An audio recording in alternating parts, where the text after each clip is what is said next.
akkuma maanninyawum tiktokarii tokko ganna kana Dubai deemeetti dabbaramuu laata. Idammoo callaan hanqatti. Bakka bilbila kiyya kana poshoruun oolu biqoottan gurgura bakka. Biqoo bichuu dhugaa. Biqoo bilbila kana narraa bitime. Ay xiqqoo. Maal ta'ee gurgurtammoo ati? Dubai ga'een deebi'aa hidheen birriin na hanqatte. Fidimeen allaala bilbilicha as kenni.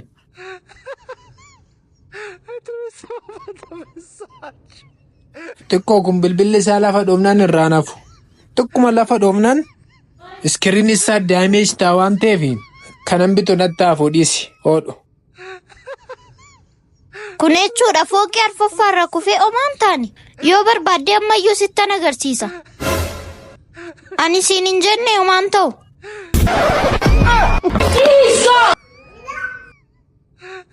Wayyoo Dubai deemuun Afrikaa.